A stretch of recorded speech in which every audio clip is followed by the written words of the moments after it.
after the demise of Abba Kyari, a lot of people were expecting that the new chief of staff might be coming from the south of Nigeria, probably from the southeast of Nigeria, preferably.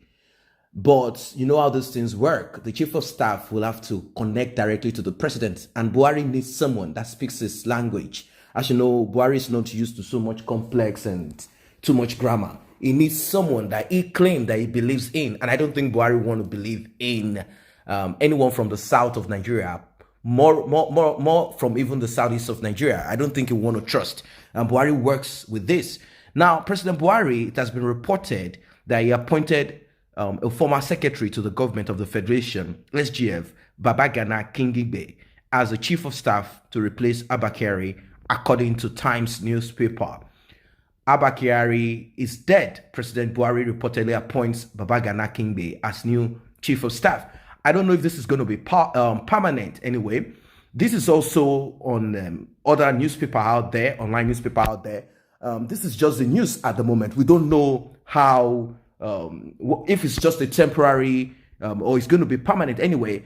Now, what I've come to see is the connection between Abba Kyari and Buhari. And I don't think there is going to be the same connection between Buhari and Babagana Kingibe. I don't know if Babagana is going to operate and work exactly the way Abba Kyari did. I don't think so. So the former chief of staff, Abba Kyari, was buried on Saturday after he died of the coronavirus disease, a disease that has ravaged the whole world. The late 67-year-old lawyer, businessman, and politician served President Muhammadu Buhari from 2015 till his death on Friday. There are different ages that have been brought up. Some said he's 70, some said he's 80, some different age. But let's just stick with one age at the moment, as that is not important. He is late. That is the point. And people are looking and waiting for who is going to take over the reins of affairs. During the time of Abba Kyari, there are complaints internally in the presidency, complaints and tussles and a lot of issues. Why? Because Abba Kyari acted as the president of Nigeria. That's just it. There wasn't anything that Buhari ever came up with. It was simply Abba Kyari. Abba Kyari was the person that was in charge of the affairs of the nation. Abba Kyari attended meetings. If it were possible, Abba Kyari would have represented Nigeria at the United Nations, but that was too much, so he couldn't do that. All he did was to go around and, as a chief of staff to Buhari, being that he is the chief of staff, his job is to coordinate all of the staffs, and in fact, including the vice president. When the vice president came up with directives, Abba Kyari overturned it. So this brought about clashes. Now, there were some issues with the security chiefs, and the head of the security chief, he came up with some leaked memo. Some leaked memo came out, and they say it's leaked. Anyway, I don't think it's leaked. It was actually a memo that was sent to the security chiefs not to listen to Abba Kyari, because Abba Kyari started sitting on the committee of security chiefs, meeting with ambassadors, meeting with governors, meeting with ministers, and they felt like, what's going on here? You are not the chief of staff to the governors. Why would you meet up with them? So his actions was met with a lot of criticism from different quarters. During that same period, it became a time that they settled whatever it was between them, and he traveled to Germany, where he contracted the virus. And it's quite unfortunate because some people are happy. Some people are happy about this.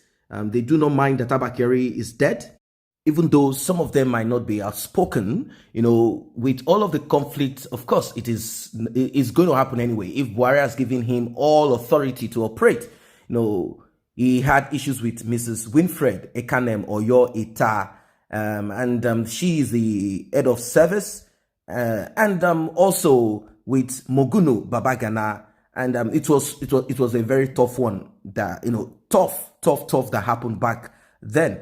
So Abba Kyari, chief of staff, buried. A lot of controversies regarding his death and his burial anyway. So, like I said initially, Certain groups and regions, including some from the southeast, had also pleaded with the president to shift the position to the region to the southeast following the demise of Abba Kyari.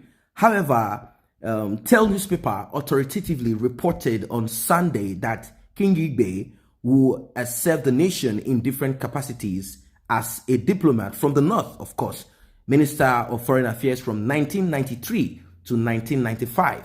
He served as Minister of Internal Affairs from 1995 to 1997, Minister of Power and Steel from 1997 to 1998, Secretary to the Government of the Federation from 2007 to 2008, and he has been appointed to fill vacant position. He has been appointed to fill the vacant position.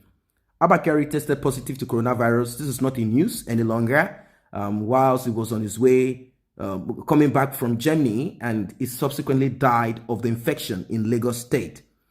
It is reported that King Bey has been acting as Chief of Staff to President Muhammadu Buhari since Abba Kyari left the presidency for treatment, in the hope that he would be coming back. But unfortunately, the virus took a stronger hold on Abba Kyari, and he couldn't return back to Nigeria. Well, when I say Nigeria, that's because some people said he left to Cuba. But the point is that Abba Kyari couldn't return back to his office. He couldn't come back any longer. And King Igbe has taken over the reins of affairs. Now, will King Igbe also begin to act as as the president of Nigeria, whilst Buhari sits down and makes sure that he doesn't die too soon? At least not on that seat at the moment. Maybe afterwards, if he gets out of the seat, he might be thinking of, okay, now I'm old enough to die. Of course, nobody wants to die anyway. But as you all know, it's going to be a huge shift if Buhari falls sick, and his health condition takes a huge toll on him and he dies off. That puts Osibanjo as the number 2 man, puts him on the spot, and he will become the president. And that's going to change a lot of the political structure that we have at the moment. It is said that Buhari is 77 years old. That's what he said, that he's 77 years old. So that's not, it's not young. It's not young. So, they said he tested negative for the coronavirus after Abba Kyari showed symptoms. The number of infections in Nigeria, they said, has doubled, and April 17 recording the highest number of confirmed cases. So this is real. This is real. This is real. Now, Abba Kyari, who was appointed to the position in 2015, was widely regarded as Buhari's most trusted advisor. And he flew to London back and forth to get Buhari, I think that sometimes last year, to get Buhari to sign new oil legislation into law, bypassing Vice President Yemi Osinbajo. Yemi Osinbajo is supposed to be the man on ground that Abba Kyari should take that too. But rather, he flew down to London to have the president sign, even though the president is sick. And that shows that the vice president wasn't nothing. The vice president simply a figurehead. I don't know why he did that. Probably did that because he wanted to see him, or he did it just to show that I am more loyal to you and I'm not going to follow protocol. Bypassing the vice president Yemi Osinbajo and acting as the de facto unofficial prime minister of Africa's biggest oil producer. And this has not gone down well with a lot of people. Well, we don't know the direction of future policy in Nigeria as of the moment. We don't know what it is. At the moment, we don't know what it's going to turn out to be. Baba Gana has taken over the reins of affairs of Nigeria, possibly, or has taken over his own duty post as a chief of staff to the president, meaning his job title is to handle issues that has to do with the staff. And if he has to give information from the presidency according to the constitution, gets information from the presidency and relays it down to the staff, these are the jobs, one of the jobs of the chief of staff, aside some other jobs that might be given to him. But in this case, the presidency, aside them going outside of the ambits of the law, the presidency can decide and say, okay, you know what, I want you to do this extra job for me, which I don't think anyone working with the president will want to refuse. But based on the job, his job is to relay information from the president down to the staff. But then which of the staff is it that he should be relaying messages to? Is it the vice president? I don't think so. The vice president should be the number 2 man working with the president. He has his own portfolio according to the constitution. He has his own job. And I think they need to increase the job of the vice president. And I think rather than having this structure that we have at the moment, that is if Nigeria is not going to break apart, I think and I want to believe that we should have a structure that is quite different. The American structure that we have at the moment is not really working as a result of certain group of people that are not there to serve because it's supposed to work. It's supposed to work, but with the structure that we have. So what I think should happen now is for the reduction of the power of the president. Let's have a system where we have the prime minister, we have the president, and some other structures can be put in place too to make sure that one person is not the controller and the most powerful. That is why Abba Kyari could take over this position and do all what he did. And Abba Kyari is late. We have a new chief of staff, and the new chief of staff is Baba Gana. He has stepped in. Let's see what he's going to do. That's what it is for now.